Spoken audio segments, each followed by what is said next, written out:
Assalamualaikum warahmatullahi wabarakatuh. Om Swastiastu, Shalom, Namo Buddhaya, salam kebajikan, salam sejahtera bagi kita semua. Perkenalkan, nama saya Ilu Novi Pradinitya, NIM 362193301032, kelas 2B.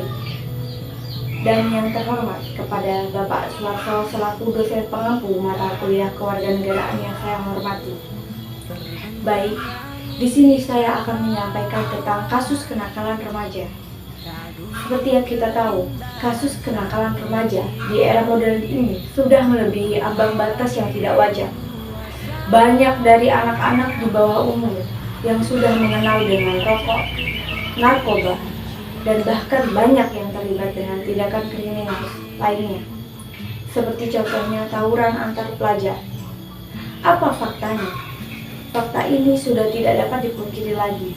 Kita dapat melihat betapa brutalnya remaja-remaja zaman sekarang melalui media sosial ataupun media elektronik. Dan kita bisa melihatnya secara langsung di lingkungan sekitar kita. Tidak jarang dari mereka yang merasa bangga setelah melakukan perilaku negatif tersebut. Banyak hal yang tergolong dalam kasus kenakalan remaja, entah itu perorangan ataupun berkelompok, entah itu kasus kecil maupun kasus pidana besar. Kenakalan remaja bisa berwujud pemalakan, aksi bullying, pelecehan, pergaulan bebas, sampai dengan kasus yang melibatkan korban tewas, yaitu seperti pembunuhan.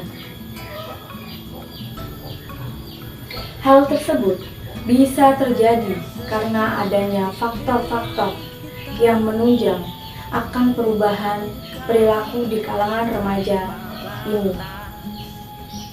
Sebagai contoh, misalnya, kurangnya pengawasan dari orang tua. Kedua, pergaulan dengan teman yang tidak sebaya.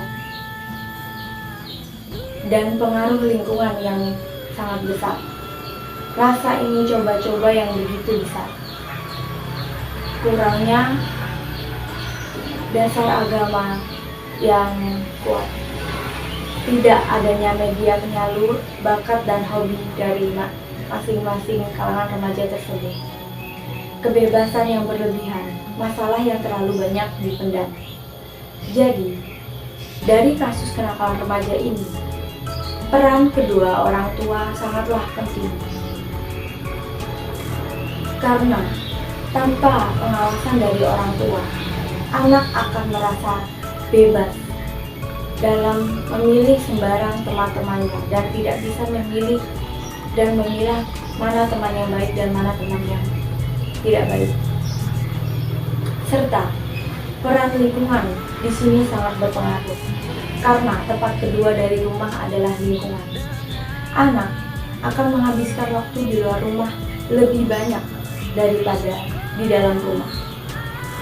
Mereka tidak tahu dampak apa yang dapat mereka timbulkan.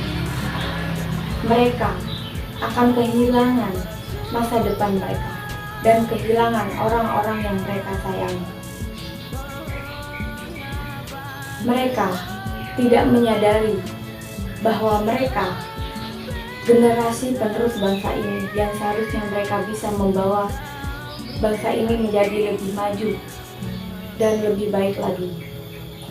Dan adapun kenakalan remaja bisa disebabkan oleh berbagai faktor-faktor seperti faktor internal dan faktor eksternal. Contoh saja faktor internal biasanya datang dari keluarga yang kurang baik, perekonomian keluarga yang kurang baik, perceraian, dan merasa tidak diperhatikan.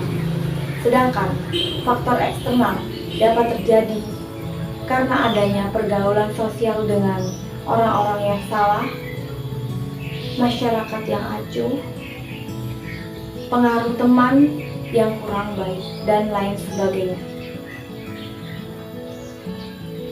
Setelah melakukan perilaku tersebut, banyak dampak negatif yang akan ditimbulkan, yaitu dampak pada diri sendiri, yaitu seseorang akan mudah marah, antisosial, suka mengganggu, dan bertindak kriminal, sakit keras, karena disebabkan oleh pola hidup mereka yang tidak sehat, dibenci orang lain, dan susah mendapat pekerjaan. Sedangkan dampak negatif dari perilaku kita terhadap orang lain dapat berupa ketakutan pada diri korban atau orang lain, kerusakan dan kehilangan harta benda, bahkan mengancam jiwa orang lain. Ada beberapa cara yang mungkin bisa dijadikan usaha untuk mengatasi dan mencegah agar kita tidak terjerumus ke dalam kenakalan remaja ini, khususnya untuk diri kita sendiri agar tidak ikut terjerumus ke dalamnya. Di antaranya, perlunya pendidikan keagamaan sejak dini, dan kita selalu memegang teguh nilai-nilai Pancasila dan mengamalkan nilai-nilai Pancasila pada kehidupan kita sehari-hari. Dan guna pendidikan agama sejak dini untuk mempertebal keimanan diri kita, menaati nasihat-nasihat yang telah kita terima, khususnya dari orang tua kita atau dari orang lain seperti guru, dosen, orang yang lebih berpengalaman atau dari lingkungan sekitar kita. Jangan terpancing untuk mencoba hal-hal baru yang menurut agama dan menurut hukum dianggap salah. Mempunyai konsep hidup yang jelas dan menyusun rencana dan memplanning untuk masa depan dan kehidupan yang lebih baik. Di sini, saya kurang setuju dengan adanya pendapat banyak orang yang mengatakan bahwa anak yang terpengaruh dari kasus kenakalan remaja ini adalah anak yang kurang dalam segi pendidikan. Itu menurut saya salah, karena orang yang berpendidikan pun bisa terjerumus ke dalam hal tersebut. Untuk mencegah hal kenakalan remaja dan khususnya buat diri kita sendiri, kita tidak ikut terjerumus ke dalamnya. Kita melakukan hal-hal yang saya sebutkan tadi, seperti memperdalam pendidikan agama kita sejak dini, mendengarkan nasihat-nasihat dari orang tua, dan kita jangan berpikiran untuk mencoba-coba sesuatu hal yang tidak sewajarnya, karena hal tersebut dan hal sekecil apapun akan menjadi dampak yang besar dan mempunyai konsep hidup yang salah. Tidak ada hal yang terindah dalam hidup ini selain kita mengisi dan memanfaatkannya dengan hal-hal yang positif. Baik, maka pergunakanlah masa-masa ini sebagai masa yang indah dan diisi dengan hal-hal yang positif dan bermanfaat. Alangkah indah apabila hidup ini dihiasi dengan hal-hal yang positif dan berpikiran yang positif dan selalu membantu sesama.